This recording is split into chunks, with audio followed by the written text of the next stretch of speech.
Hello, चलिए इस video में हम लोग जानते हैं पेगासस स्पाईवेयर के बारे में।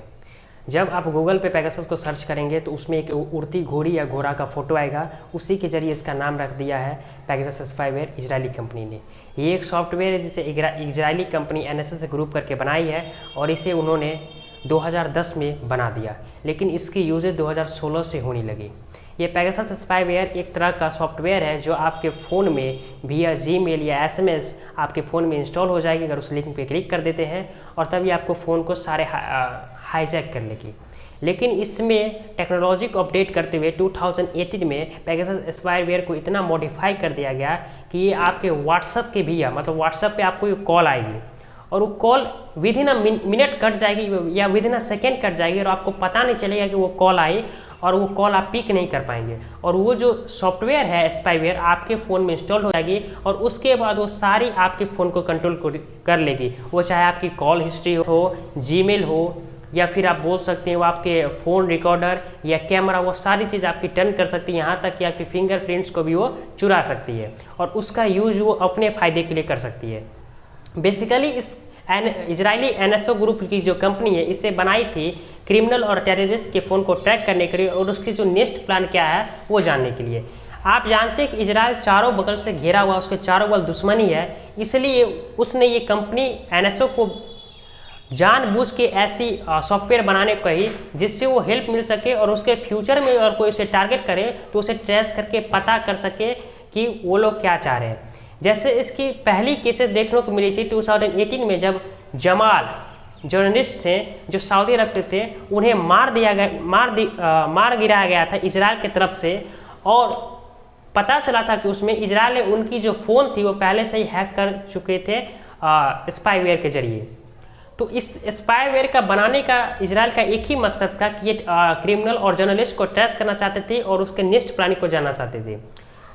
उसके बाद आप बोल सकते हैं कि 2017 से लेकर 2019 में इसके यूज़ इंडिया भी करने लगे, क्योंकि उसके बाद इजराइल ने इसे लगभग 45 देशों को बेच दिया, जिस 45 देश में से Azerbaijan, Bahrain, Hungary, India, Kazakhstan, Mexico, Rwanda and Saudi Arab and United Arab Emirates, इन सारे देश को, जिसमें 45 देश थे, ये तो टोटल 10 या 12 नाम मैंने आपको बताया, इन सारे को बेच दिए।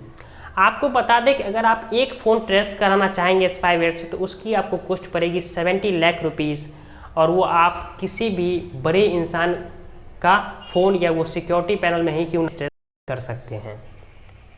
बेसिकली इंडिया में भी जितने भी सर्जिकल स्ट्राइक हुए या बोल सकते हैं जितने भी छोटे मोटे युद्ध हुए बॉर्डर पे, ये जब जानकारी इंडिया यही सिक्योरिटी जो है स्पाईवेयर के जरिए पाकिस्तानी देश से या बोल सकते हैं बगल के देशों से जानकारी ले लेते कि कब अटैक होने वाला, और जब हम अटैक करेंगे तो वो लोग क्या एक्शन लेंगे बता सकते हैं।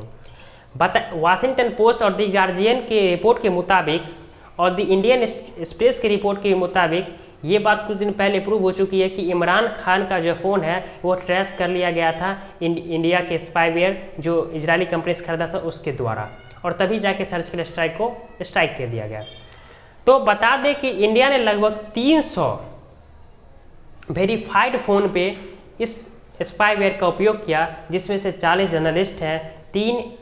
मोदी गवर्नमेंट में ही कैबिनेट के मिनिस्टर हैं और कुछ एक्टिविस्ट हैं, और यहाँ तक कि ओपोजिशन लीडर जिसमें राहुल गांधी भी है, उनके फ़ोन को हाईजैक कर लिया गया था और स्पाईवेयर के जरिए। तो इजरायली कंपनी तो इसे अपने फ़ायदे के लिए बनाई थी, लेकिन धीरे धीरे इसे बेच के दूसरे देश को ये मुनाफा भी कमाए, और जिसके ज़रिए क्या हुआ कि जो क्राइम है, जो क्रिमिनल है या जो टेररिस्ट है, जो बॉम्ब ब्लास्ट होती थी, उसकी धीरे धीरे केसेस घटने को मिल सकी है।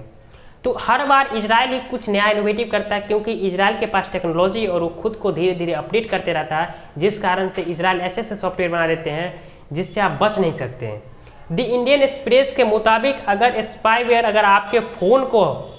उसमें सॉफ्टवेयर इंस्टॉल कर देती है या उस फ़ोन को हैक कर लेती है तो उससे बचने का कोई ऑप्शन नहीं है। यहाँ तक कि जेफ बेजोस का भी फ़ोन को स्पाईवेयर ने हैक कर लिया था, जो कि खुद इनोवेटिव इंसान है, खुद रिसर्चर या खुद बोल सकते हैं उनकी कंपनी है ऐसी जो उन्हें अपडेट देते रहते हैकर से पता, उनके फ़ोन को हाईजैक कर लिया गया था। इसमें इस फ़ोन को इस सॉफ्टवेयर के द्वारा हैक किए गए लगभग फ़ोन टोटल 50,000 हैं, जिसमें से बोल सकते हैं कि बड़े बड़े दलाई लामा जैसे प्राइम मिनिस्टर, फ्रांस के प्राइम मिनिस्टर, और फिर से आप बोल सकते हैं कि सऊदी अरब के प्राइम मिनिस्टर, यहाँ तक कि पाकिस्तान के प्राइम मिनिस्टर को भी इस फ़ोन के जरिए, इस सॉफ्टवेयर के जरिए उनके फ़ोन को हैक कर लिया गया था और उनकी सारी इन्फॉर्मेशन चुरा ली गई थी। द इंडियन एक्सप्रेस का कहना है कि अगर ये सॉफ्टवेयर आपके फ़ोन को हैक कर रहे थे तो आपके पास एक ही ऑप्शन कि आप उस फ़ोन को चूर दीजिए, उस फ़ोन के सारे जीमेल और सारे ईमेल को डिलीट कर दीजिए, या जितने फ़ोन में आपके तत्कालीन जो प्रूफ है या तत्कालीन जो रिकॉर्ड है उस सारे रिकॉर्ड को डिलीट कर दीजिए, यहाँ तक कि अपने सिम को भी तोड़ के फेंक दीजिए, उसे बंद कर, तभी आप इससे बच सकते, नहीं तो आपको कोई ऑप्शन नहीं है। लेकिन आप तब ये करेंगे जब आपको पता चलेगा ना कि आपके फ़ोन को हैक कर लिया गया है। ये इतना अभी इनोवेटिव हो गया है कि आपके फ़ोन में एक बस कॉल भेजेगा व्हाट्सएप के जरिए और आपके फ़ोन को हैक कर लेगा और आपको पता भी नहीं चलेगा, क्योंकि वो कॉल हिस्ट्री बुरा देता है। यहाँ तक कि आप अगर किसी से बात करने जा रहे हैं, अगर उसको भनक लगे तो आपका कॉल रिकॉर्डर को ऑटोमेटिक चालू कर देगा, ऑटोमेटिक बंद कर देगा, ऑटोमेटिक जो रिकॉर्ड हुआ उसे ले जाएगा इजराइल, जहाँ पे उसकी डाटाबेस है। ये इतनी खतरनाक है। इसका यूज नरेंद्र मोदी भी ने किया है, मतलब मोदी गवर्नमेंट ने किया अपने जर्नलिस्ट पे,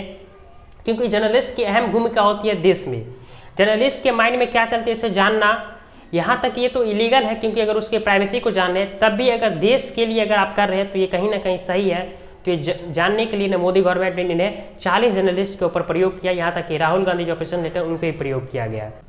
ये जब केसेस बहुत बढ़ने लगी, तब जो चाइना के जो फॉरेन मिनिस्टर है उन्होंने इस पे आरोप लगाया, यूएन में जाके एक फाइल केस कर दी, यहाँ तक कि व्हाट्सएप की कंपनी में जाके यूएन में एक केस, इंटरनेशनल कोर्ट में जो केस दर्ज किया है कि इजराइल की कंपनी NSO ऐसे सॉफ्टवेयर बना के लोगों की जासूसी कर रही है। लेकिन उस केस को बजाबते अभी फैसला नहीं हुआ, लेकिन यहाँ तक पूरा विश्वास है कि उस केस को इजराइल फॉल्स साबित कर देगा, क्योंकि इजराइल अभी तक जितने भी यूज किए वो टेररिस्ट के लिए, क्रिमिनल के लिए गए, वो किसी भी पर्सनल इंसान के प्राइवेसी को या बोल सकते हैं उसकी जानकारी को इकट्ठा नहीं करना चाहता, क्योंकि इसमें बहुत पैसा लगते हैं। आपको जैसे मैंने वीडियो में बताया कि एक फ़ोन को हैक करने में इसके 70 लाख कॉस्ट लगते हैं और ये बहुत महंगी पड़ती है, यहाँ तक कि इसमें बहुत सारे टीम को भी बैठानी पड़ती है उस डिटेल को निकालने के लिए। ये बहुत महंगा, इसे आम लोगों पे इस्तेमाल नहीं किया जा रहा है। लेकिन आप बोलेंगे जैसे टेररिस्ट, आप बार बार देखेंगे कि टेररिस्ट का एकाएक मौत, मतलब उसे मार गिराना कहीं पे भी, ये सब कैसे पता चल जाती है? वो तो भगवान है नहीं, वो ऐसे ही सॉफ्टवेयर बना के उसकी सारी डिटेल निकाल लेते हैं कि कहाँ जाने वाला, कहाँ किससे मिलने वाला, और उस स्थान पे जब वो पहुँचता तो उसे मार गिराया जाता है। बिल्कुल यही चीज़ को इंडिया ने भी किया और बहुत सारे टेररिस्ट या क्रिमिनल को मार गिराया। तो स्पाईवेयर एक अच्छी सॉफ्टवेयर है, इसे यूज हम कर सकते हैं अपने देश के लिए, तो ये अच्छी बात है। लेकिन इससे अगर किसी से दुश्मनी निकालने के लिए तो ये फिर एक गलत बात हो सकती है। लेकिन मैं इसमें अगर हमारी बात अगर रखी जाए तो मैं इसे अच्छा मानता हूँ, क्योंकि ये हमारे देश के काम आ सकती है और कहीं ना कहीं इसमें जो 45 देश इंक्लूड है जिसमें इंडिया भी है, कहीं ना कहीं उसके लिए सही साबित होती है। चलिए तो फिर मिलते हैं नेक्स्ट वीडियो में, तब तक के लिए जय हिंद जय भारत।